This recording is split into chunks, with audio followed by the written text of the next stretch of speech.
Hey, what's going on, guys? We got a special guest, Jeff Gigante. He's a St. Petersburg, Florida native. He's successfully developed a diverse collection of restaurant concepts for the past 25 years. He's steadfastly earning a reputation for hospitality, community involvement, and philanthropy. He's a serial entrepreneur, and he's currently the co-founder of Next Level Brands and many other businesses. For me, I'm excited to have Jeff on because he touches on so many different areas of life. So Jeff, how are you doing today? I'm doing great, Jordan. First of all, thank you so much for having me on Clockedin. I did my own research, as I always do. And this is one of the best performing podcasts on entrepreneurship on the Apple Store. So God bless you and great work. And I'm excited to be on. Absolutely. We're excited to have you.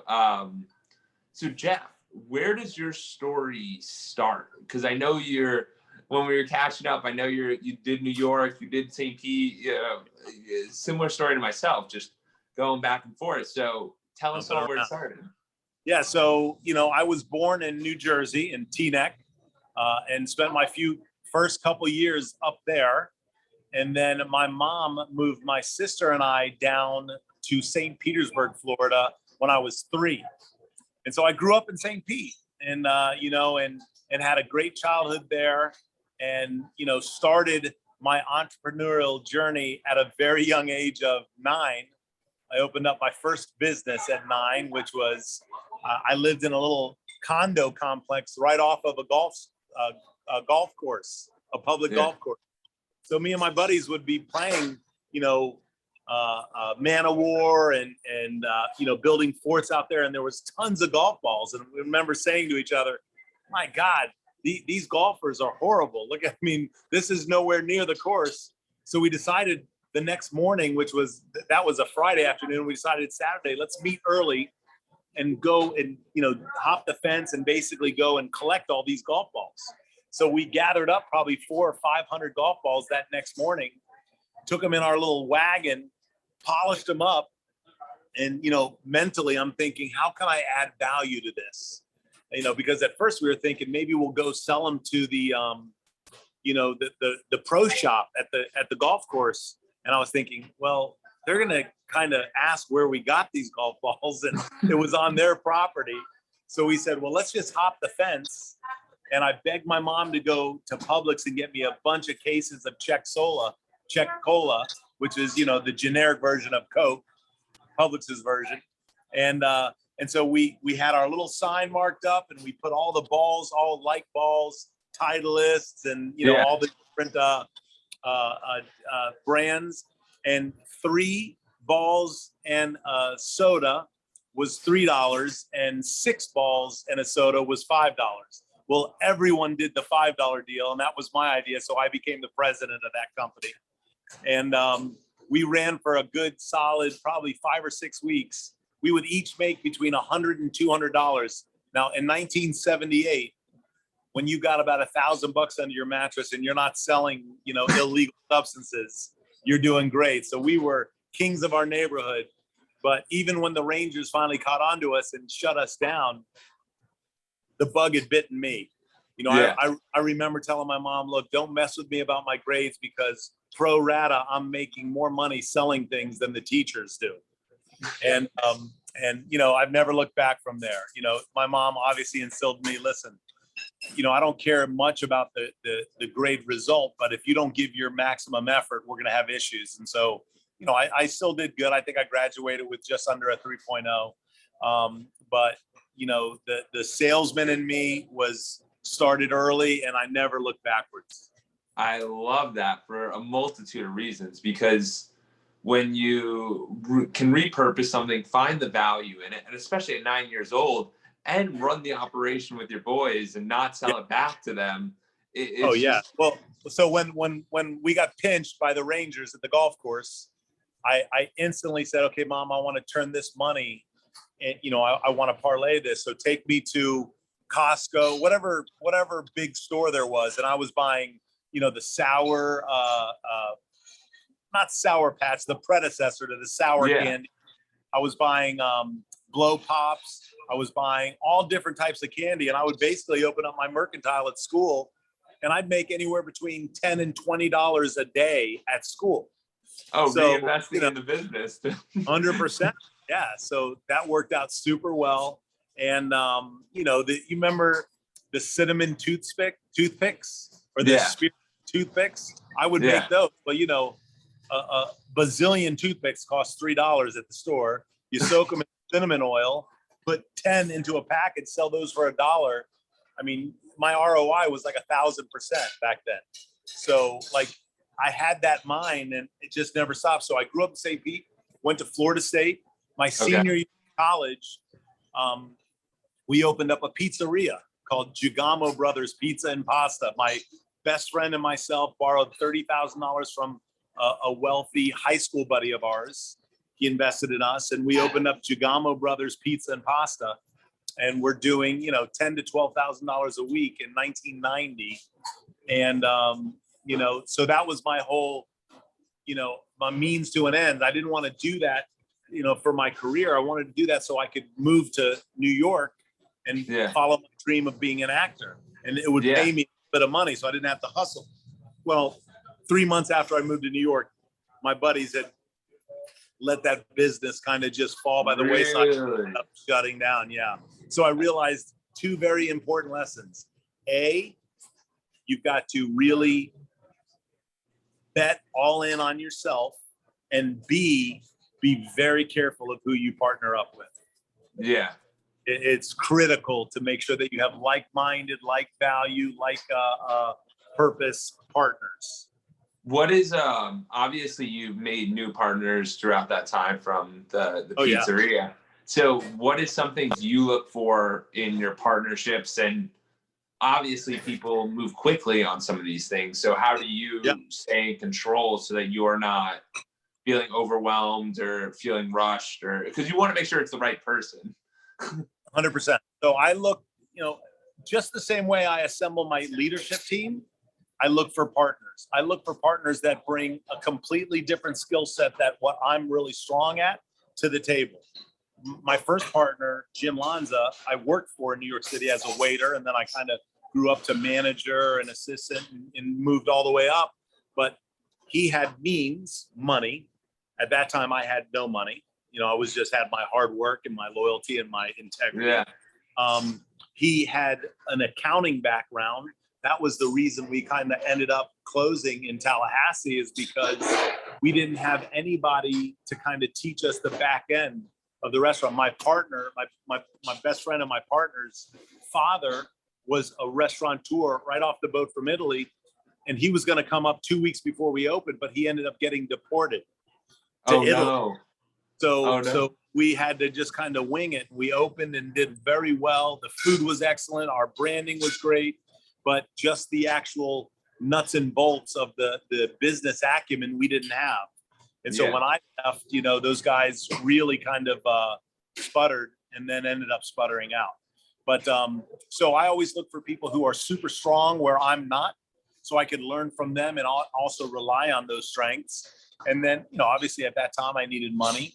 My partner was an accounting major and, knew the back end soup to nuts, had successful restaurants in New York City.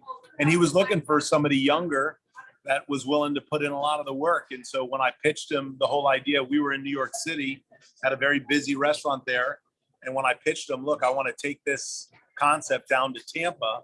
We're an up and coming city. This is 1994, 95. We're getting a new stadium.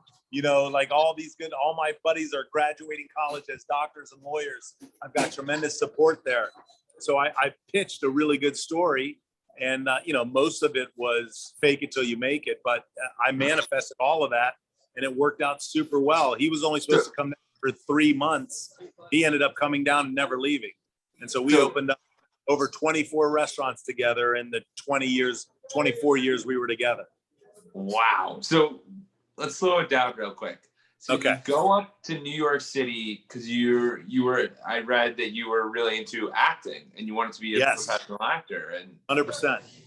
So, but I studied and I wanted to do that. And so I ended up marrying my college sweetheart. So she moved to New York. Yep. And, we were going to have this dream, but a big part of my dream was I wanted to plant roots and have a family, and Yeah.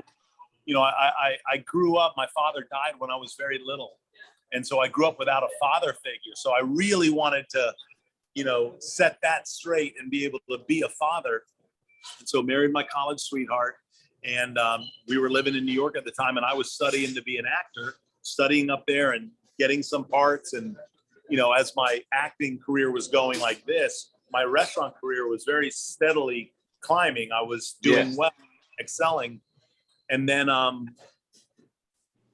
started to, and I just thank God for giving me the gift of clarity, because I started to see a lot of the people in my acting classes start to book big jobs. Like my buddy ended up booking a movie, and he's like, okay, I'll see you guys. I'll be back in 5 months. I'm going to Vancouver to film this movie.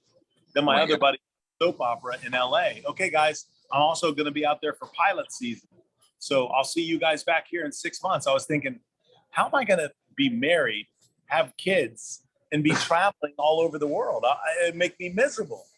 So as my acting career was, hills and valleys, my restaurant career was very steady, and I really loved it. And, something about me and my personality, when I fail at something, I learn way more from life's failures than I do from the successes. So once I failed with Gigamo Brothers, and we ended up losing that, and I had to pay my dear friend back the money that we had borrowed, I realized I'm going to learn everything there is to know about this restaurant business, from soup to nuts, from the beginning to the end. And I did that working for the Lanzas up there. I ended up, interning with the comptroller that ran all 5 of the restaurants' books. And so I stayed down there 4 months, and I asked him, and, he was this big, gregarious gentleman. And he's like, listen, don't get in my way. Here's what I want for lunch. I want coffee when you come in, and I'll teach you everything. And, we had a beautiful relationship, and he taught me absolutely everything. And I realized I can really do this business. Now that I know the back end of it, I can do the front end tremendously. And so that's when I pitched to my then boss, look, I've got this idea. I've saved up X amount of dollars, and I've been up here. I've made this commitment in my life that I want to do this. I'm going to do it with or without you. I'd love to do it with you. Here's what I can offer you. I'll have a beautiful respite down in Tampa, Florida. When it's super cold up here, you can come down to the Chicho and Tony's down there, and you obviously be a partner. I'll take care of the money. You don't have to worry about me. Honesty and integrity. And he went for it. We started with, look, I'll take a trip down there with you. Came down, he saw what I saw, and it was a wide open landscape. There was very few restaurants on Howard Avenue when we started in '96 building, and now there's over 100. Yeah, so I mean, for me, the reason I want to tell you this is because how this has impacted my life. Like when I grew up in Ridgewood, came down to University of Tampa for school. I ended up going to Howard, and like my junior, senior year, like you go to some of the bars, you go to some of the stuff, but then you start experiencing some of the other stuff, and you're like, wow, these restaurants are really unique. And then your friends start coming. And when my friends would visit, they go, Jordan, what is this restaurant? Like, where does it come from? And I'm like, I don't know. You start doing some research, and you're like, Jeff is the master. You and the other guys were the masterminds. And I'm like, this is really incredible stuff here. Yeah. Because you guys basically dominate that entire street. They're different concepts. They're so in very interesting.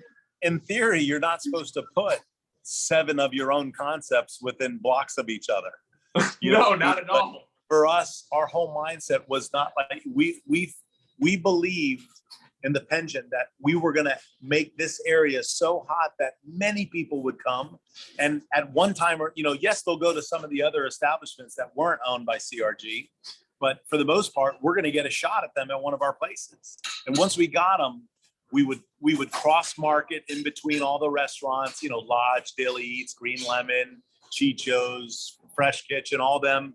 And like you said, once people start discovering, wow, this is one group, we were a Florida restaurant group with a New York mentality, meaning aggressive, super gregarious, and really trying to tell our story better than most everybody. And I believe we achieved that. Absolutely. I completely agree. What did you see when you saw that vision? Because obviously it was, grew up in St. Pete. People would come to Tampa from time to time, but like, what really was it about Tampa where you're like, Tampa, we're going all in? We had the Tampa Bay Lightning, we had the Tampa Bay Buccaneers, we had tremendous financial district here. Tech was starting to come, and it just had the trappings of becoming, a small, big city.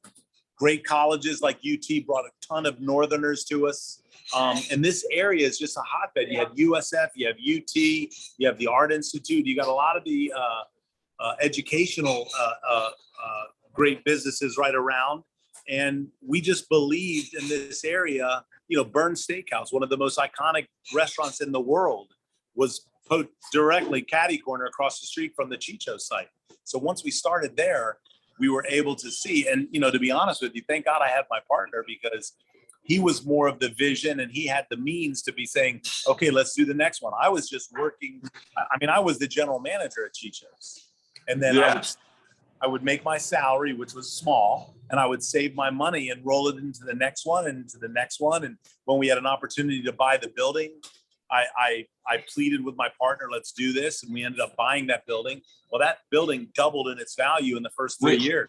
Which building? Chicho's. Oh, the whole we bought that. Yeah, we bought that real estate.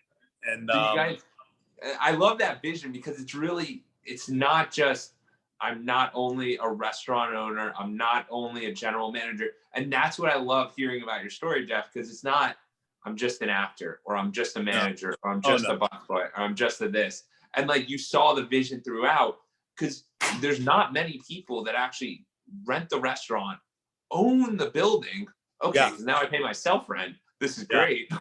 Well, again, like I said, I kind of came from very humble beginnings. My mom worked 2 jobs. She was high school educated, but she was one of the hardest working, honest, ethical people. And she taught us, you're the first in, you're the last to leave, and outwork everybody in the building. And you'll find out how quickly you rise to the top of wherever you go. And that's worked for me everywhere I've ever been. That work ethic and luckily my partner, who's also, Jimmy, who was also a very hard worker, was blessed with a super successful family. So he had some means there, and he had the foresight to invest in these. He wanted to buy everything. I couldn't participate at that level because I didn't have that means, but he was able to kind of really let me be a part of all these different restaurants and even owning some of the real estate. So, it really gave me an opportunity and opened up a career in life for me that I may otherwise not have done. So choosing partners is very, very important.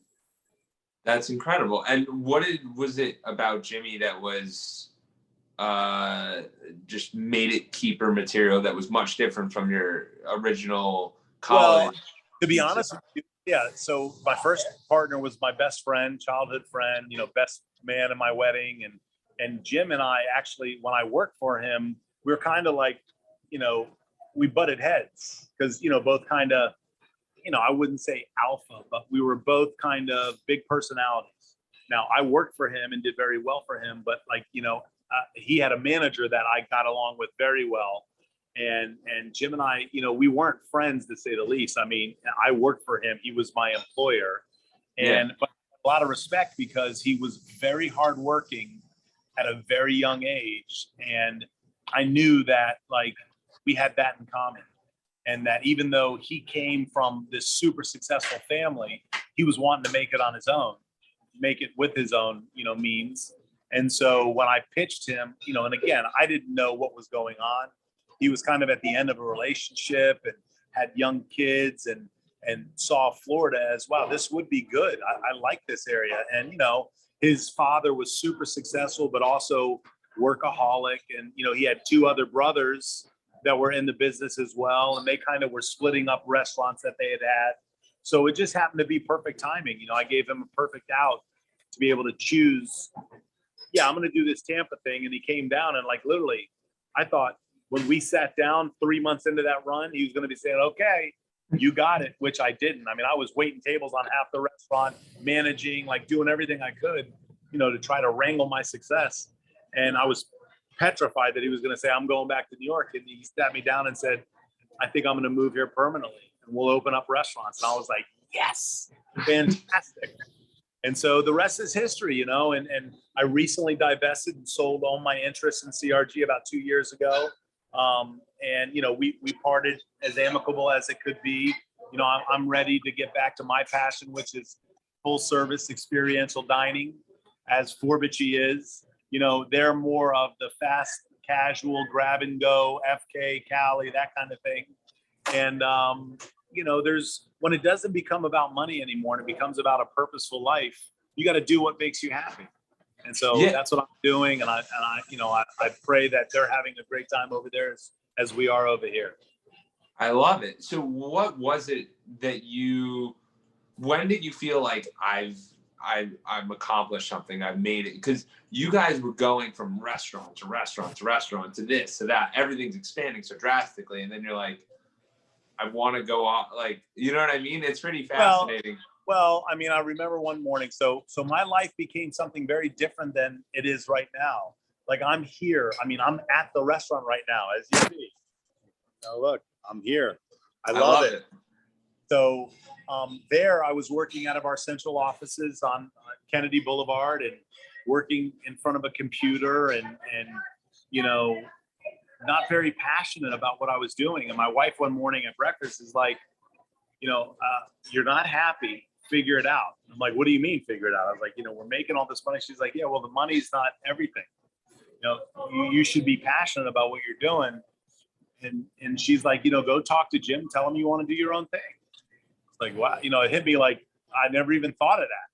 So I did. And when I told him that, you know, I was a little, you know, just underwhelmed by like what my life had become, he goes, yeah, you never see me around here. I'm surprised it took you this long. You go do what you want to do. And he was supportive. And, you know, he again, our agendas when we started were very similar, but as time went on and his kids grew up into the business, our agendas completely changed, and that's okay. And it ended, you know, just being, it wasn't the place for me anymore. I spent my first 25 years in business with him and doing that, and it was amazing. And, you know, I could have never gotten the breadth of experience that I got opening all those restaurants. And so now doing it 100% for myself and my group, it's lights out, man. It's the absolute, I've never been more excited about hospitality in my life. That's incredible. And it usually takes someone else's perspective to realize it inside your own self, because you're you every single day. Because I never thought, I was like, well, I'm making all this money. We have all this thing. We built a great, you know, and so I started to do what my passion is, which is give back to the community that has supported us. And speak at University of Tampa, become an entrepreneur in residence there at USF and FSU, and get on boards and really start to give back to this community, which is such a joy of mine. You know, Titus O'Neill, the Bullard Family Foundation, I'm the food activation partner for them. We feed over 40,000 underprivileged kids a year, and we do unbelievable things. I'm on the board of Advent Health, of my child's school, of CEO Council, the Tampa Foundation, you know, on and on and on. And I don't say that like out of any kind of bragging. I say it because I truly believe the secret to living is giving. And the more you can lift your community up, the more they support you. And I see it firsthand. And it's been, you know, been an amazing ride. And, you know, so I was blessed in that aspect. But again, I'm selfish. I want it all. I want to be fulfilled. And, you know, I've built other businesses along the way outside of my restaurants because I love the grind of building, man. I love taking an idea and, you know, just swirling that around and giving that life and breathing breath into that. Yeah, Jeff. So that's absolutely incredible, because for me, I started Edwards Consulting, and what that is, it was this whole concept about people living intentional lives and being able to achieve whatever they want to do. But to live an intentional life, that's one thing, but we got to have the goals, right? And we got to have the different areas of life. So I touched on my 5 pillars are mental health, physical health, community service, philanthropy, family, friends, and then spirituality. You can take whatever you want with them. You can take not with them, but it sounds like you, because what we would do is we would meet with people and we'd go 1 to 10, where you at? Maybe mental health, I'm at, like at that time before you left, you, like right now, you sound like you're at a 9, 10, you know what I mean? No, so I know, again, I'm on my spiritual journey, my physical journey. So, again, tasting for Italian restaurants in Union New American and Boulogne Brasserie. I've gained an extra 20 pounds, so I'm on the path of that. I'm working on my spiritual health. I've recently kind of come into this whole breath work world where I'm using breath to kind of heal, any kind of stress or anxieties that I have. And I'm very happy to say that I am signed up for, I don't know if you know Wim Hof. The Iceman. The Iceman. What are you doing? So I'm doing the winter expedition in Poland in February. So I'm going. Are you serious? Mountains. Yeah. So I'm super terrified, but so excited and open to really learning what it is that he does, which is, extreme exposure kind of lets you plug back into your hypothalamus, your involuntary, if you will, nervous system, your autonomic nervous system. Yeah. Can overcome anything. You can stay in ice water that's below freezing for 10 minutes and keep your body at 98 degrees. So I'm doing that. So I've been training for that. I'm doing yoga. I'm back on my personal. I'm down 13 pounds over the last month. Yeah. So I'm going to lose another 25, 30 pounds by the time I go to Wim. And I'm like I said, his company's called Inner Fire. I feel that inner fire, like, this next period is going to be the most, literally the most challenging, the most rewarding, super busy part of my life. I should be mentally, physically, and spiritually whole. So I'm on that path, brother. I love that you're challenging yourself, because like you said before, you could say, I'm done, retire, go to an island, chill out, do nothing. But you enjoy the process. Man. And the fact I'm building 30,000 square feet of restaurants as we speak right now. Oh my God. I love it. I love it. The fact that you're going to Wim Hof in February, building 30,000 feet of like, this is next level stuff. What's coming up next? Because you're telling us about the 30,000 restaurant. Yeah. What's going on next? So immediately what's happening is the St. Pete Exchange Hotel in downtown St. Pete. So my partner, Andrew Wright and Joe Gigino, those are my two partners in Next Level. Well, Andrew's on the real estate side and financial side of Next Level. So he bought this beautiful hotel that used to be called Hotel Indigo in downtown St. Pete, and is completely transforming it to his own brand, which is St. Pete Exchange.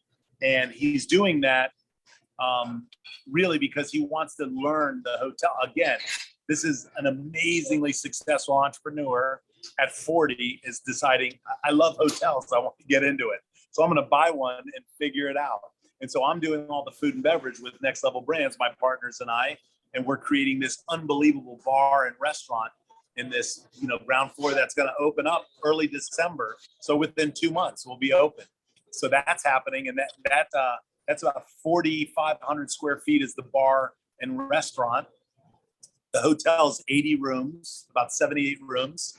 And so we'll be doing all of that service, a grab and go, plus the bar menu, a porch menu, and a restaurant. Oh my God. Sounds like I got to go there. I'm excited to go there. Yeah, we're going to have live music. We're going to make it a scene. It's going to be really, really cool. And it's a beautiful, old building. It's back to the 1800s. And so we're super about that. And then after that, Union New American, our American concept, which is basically classic American fare with global influences. It's a ground floor, 5,500 square foot restaurant. Then second floor, private event space and really cool kind of exclusive lounge, indoor, outdoor lounge. So you'll be, if you want, you'll be outside having a beautiful drink, listening to live music, watching the planes come in and take off right out of Tampa. And then inside, we're going to have DJs of the likes of Diplo and Cascade and David Guetta. And we're going to do 3 marquee acts a year there and then have house DJs in between. But that'll be every Thursday, Friday, Saturday night. And then we'll use it as overflow dining and private event space. So whole concept's about 11,000 square feet. Wow, that's incredible, because when you think about it, that view that you need, because I was just in Atlanta and we went to Buckhead and you got all these rooftop views, and it's a very elegant thing, but it's nice when well executed. So I'm looking forward to that one as well. That's gonna be awesome, man. I'm super excited about that. Then the next one is one that we'll be actually publicly announcing soon, but it's a very cool concept that's going in the channel side development. So watch the news for that. It'll be coming out within the next week or so. Okay, I mean, you can release that's another 10,000 square feet. You could release it on the podcast. We won't release this for a week. We'll be good. Yeah, this will go up tonight, and I'll be getting calls saying, "Understand." I'm just right. That's phenomenal. That's incredible. I can see the excitement on your face and the joy. And, I mean, that's what you. So, what do you think it is for you that? Yeah, but Jordan, understand. This is also being terrified. You have to understand. Like, and again, I believe if you don't challenge yourself and learn something new every day, you're missing part of the journey of life. I'm super nervous, super blessed to have this opportunity. I know I can do it, but this is what I've chased my entire life. That's why I built other businesses, because the most exciting moment for me is that night before we open, wondering, is anyone going to come? Are they going to like what we did? Like, you know, you've created this, you put all these thousands of hours into it. And then the what if, you know, all that self-doubt and all that, like, you know, is this really going to happen? And then once the people are in, and like, you know, I'm so blessed to watch Forbici fill up every single day and night. And the people just love what we've created here. But, you know, again, for me, I romanticize about, oh my God, are people going to like this? Are they going to come? Are they going to get what we're doing? The live music, the Roman style pizza and all those things. And so like, that's what I chase. I chase that creative time where we're building and we're crafting the story that we're going to tell. Then we have to execute it all. So that's the super working with just a great team. Yeah, I appreciate your vulnerability there, because someone as successful as yourself saying, what if they don't come? I'm scared too. I get nervous. That's good for me to see, because well, it makes me to be at my best. I mean, I'm not going to miss any detail, because you know, I'm that close to the success or failure. And again, remember what I said earlier. I've learned my biggest lessons in life from my failures. Yeah. These are good takeaways for everyone, because we don't learn without going all in. We don't learn without doing. We don't learn without challenging ourselves. So for this Wim Hof thing, I know that's in February. How long is that? Some guys. So it is the mountain of, it's Mount Śnieżka in Poland. It's a very, you know, they tell you on your paperwork, look, there's no stores within an hour and a half. You're not going to have any cell service. Like, this is, you are going into the woods. The whole pinnacle of the thing is you climb a mountain that's like 3,500 feet to the top in shorts, no shirts, and boots in the freezing Poland in February, bro. I mean, can I say it any clearer than that? So, you know, for me, because I started doing the Wim Hof method breath, and be amazed at, like, you know, the emotion that comes out, and like, you know, I got reconnected with God, is the only way I can put it, from this breath.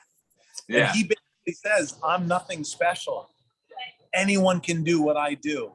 And I'll give it to you. So I can't wait just to put my arms around that man, give him a hug and a kiss, and just learn everything that I can from him, and take that inner fire back and light the forest fire that is my leadership team. And I'm just super excited about it, and blessed that I'm able to go. And it is so it's 7 days, but 2 days are travel. So it's 5 days of intensive yoga, breath work, meditation, cold exposure. I mean, you jump to freezing, you know, water. And so he'll tell you a cold shower a day keeps the doctor away. And there's tremendous science built around what this man has done. I mean, he climbed Mount Everest, no shoes, no shirt, and just shorts. Mount Everest, bro, where people die every day on that mountain. He ran a marathon, a a half marathon in the desert without drinking 1 ounce of water. Like the guy's in world record books. I mean, it just shows us how powerful our brain is and what we can really do if we utilize it. I've heard a lot about Wim Hof. Well, that's what they say. Like it shows us how programmed we've become from our life and from all the shit that we had to go through. Oops, sorry. Are you allowed to curse on it? Sorry. No, do your thing. I love it. I'm just making but literally, it's like, my wife is super spiritual and she's just, she's the best part of my life.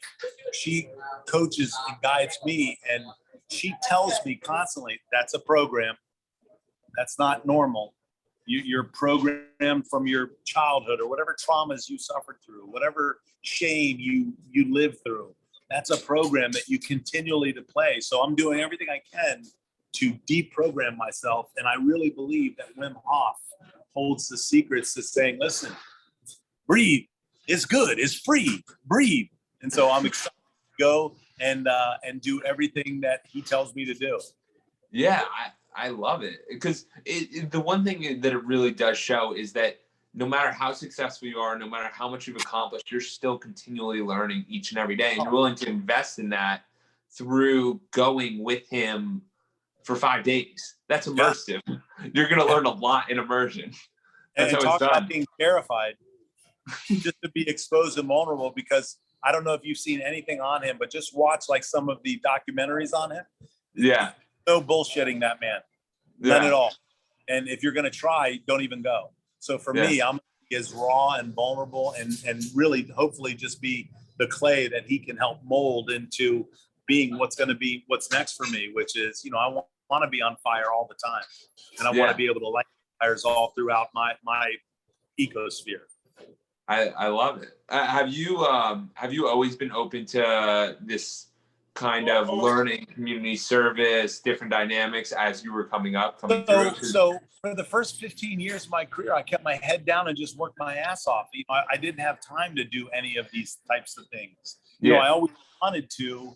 I've read tons of books and self-help books and Peaceful Warrior. When I was starting this restaurant in my 20s, and I've been a huge follower of Gary Vaynerchuk. I don't know if you know Gary V, but I've been blessed to get to know him and call him a friend. And oh wow!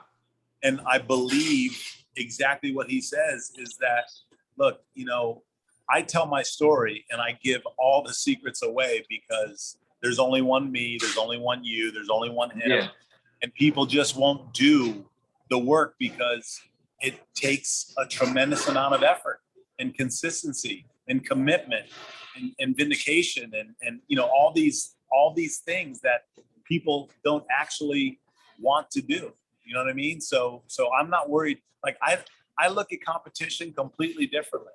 I want them to come by and do super well so I can have an opportunity to have some of their customers take a check out of what we're doing. That's a great view on things because it allows us to do so much more. It's completely, no negative vibration, completely positive. No. How, in regard to Gary Vee, because I've been looking into him and I know he's opening up a restaurant group in New York and doing a couple different things. How has that relationship impacted your life and all? Well, he when I found Gary Vee back in I think it was 2013 when I first read the Thank You Economy, one of his books. Yeah. It just so resonated with me. I was like, oh my God, I got to find out. And just same thing. I got burnt in my first restaurant. So I discovered everything there was to know about back of house. Same thing with me. Once I found him, I became obsessed with him. I read all his books. I watched all the video. I watched the Daily V, all those Ask Gary. And my wife surprised me when she goes, so at that time at CRG, I had somebody in my organization who's actually come on with me now in my group that was a manager of a restaurant that Gary was an investor in. So he knew Gary. So he put Gary and I on an email. And so we started chatting via email. I told him all about my group and what I was doing. And I was so passionate about his Thank You Economy. And so we just became, so then 6 months later, my wife surprised me and booked a trip for her and I to fly to New York for me to have a sit down one-on-one with Gary. Oh, I love it. And I ended up doing that. We just hit it off. And then I know tons of people that he knows. And so I've been, again, I wouldn't say we're best friends, but he will take my call and knows, if I email him, he'll remember, oh yeah, Jeff from Tampa, the restaurants. And he's just awesome, man. And for me, that's a guy that started at nothing and has built everything. And his number one message is what? Gratitude. Yeah. Grateful that you were even born. You had a 1 in 400 trillion chance of being the right sperm that made it to the egg. So everything from there is a bonus. It's what you do with it. I don't want to hear that you can't make money. He shows you. Go to yard sales. Get this, exactly. Go to what's he talking about? TJ Maxx and Marshalls and scan buy anything on discount where you can find the arbitrage. Right. That's exactly right. So again, like from him, I've taken a huge page out of his book on marketing and storytelling. And it's so important that businesses document their journey instead of make glossy pics and share pics like that. Like show what you're doing. That's why we got so much attention. We did 11 national and international news pieces during COVID because we told our story better than anyone. We didn't shut down. We did all kinds of deals. We were finding value added and we built a massive takeout business when that's all you could have. We had none. We went from $0 to $60,000 a week in takeout food. Oh, wow. Yeah. I love it because there's just so many things where you could see COVID as, oh, it's over, it's done, there's nothing I can do. But you got to see it for these opportunities. And it's because you're a continual learner and you just want more. I love it. Like it's like everyone was running the opposite direction. We were running towards it. Like, here. Yeah, I started this podcast during COVID because I knew I couldn't talk to people in person. And I knew that they would take my podcast request instead of me going, hey, Jeff, you want to get on the phone today? I tell people that. I go straight up. I know I can get Jeff on a podcast, in which case we can have a good conversation here and it's recorded and I can redistribute it and I can do whatever. And it gives more beachy looks and it gives everybody press. But the thing is, it allows me and Jeff to meet, which is the coolest part. Because if I asked you to get on a phone call, it would have been a little different. Maybe, but it's just different. No, kudos to you, bro, for making it happen, because a lot of people, when they do that podcast and they're like, only 11 people listen and it's not worth my time. That's, Gary Vee started, he was one of the original content creators on YouTube, one of the original, and he left YouTube to go to a competing platform and just imagine if he would have stayed. But again, the great thing about that is that was the biggest lesson for him. He was looking to jump and it was jumping at the wrong time. Yeah. And it's just a continual learning. And it's just, but each of these, I don't care about the views because it's more of the process of us getting on the phone and talking. And I learned so much 100%. From you and each of the guests that it's kind of irrelevant what people listen or don't listen. It's just, I think that's the best way to view it because then you're always a winner too. Correct. Very true. Very true. And so we won Business of the Year for the COVID year it was my first restaurant on my own and we ended up winning of the year. I was up for Outstanding Business Leader of the Year. So, the nomination for me was the award. I ended up losing, which I'm so grateful to this amazing man who was 92 years old, had started his third business he had 10,000 employees. This guy was a Vietnam War hero, unbelievably adept and just the best, 92. And the guy goes to work every morning at 6:20, married for 68 years. His wife makes him his lunch. I mean, if they were going to give me that award, I would have got up and said, this has been a mistake. Sir, come up to this place again. So, but for me, again, never did all this stuff for awards. I think it's a beautiful honor and everything, but I could never do what I do if I didn't have surrounded by these amazing people. Yeah. Yeah. And it's always building the right teams and focusing on that and investing in the people. And the other thing, Jeff, is I've asked around about people who know you, people who don't know you, just like, what do you think of them? What's going on? They go, I've never seen a man more dedicated to a restaurant. As the owner, being there every day, making sure people are happy, because a lot of people are just like, on to the next, on to the next. You're all in for this is why you win best restaurant. And I just wanted to give you kudos for that, because you're at the restaurant right now. It's a passion of mine. I never feel like I'm at work. I can't wait to come in. I'm sad when I leave, even though I get to go home to my wonderful wife and kids. But it's my advice out there, if it's a good takeaway, is find something that you're so passionate about that it doesn't feel like work, and you will have no other choice but to become hugely successful at it. Thank you, Jeff. I appreciate this. I know that our time is coming to an end. Where can people find you? Where's Forbici? Where are we going? Okay, so I'm very active on LinkedIn, Jeff Gigante, as well as on Instagram and Facebook, Jeff Gigante. It's all under my name. And then, Next Level Brands, Eat Forbici, Eat Union.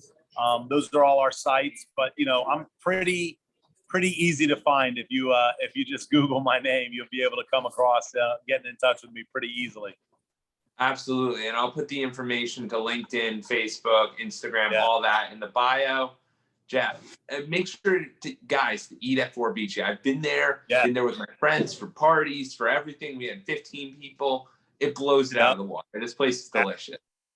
Absolutely. And thank you so much, bro. This has been great, super exciting. And I love, the guests. I'm honored. We had one of my dear friends and colleagues, Richard Gonsmart, on. It's amazing.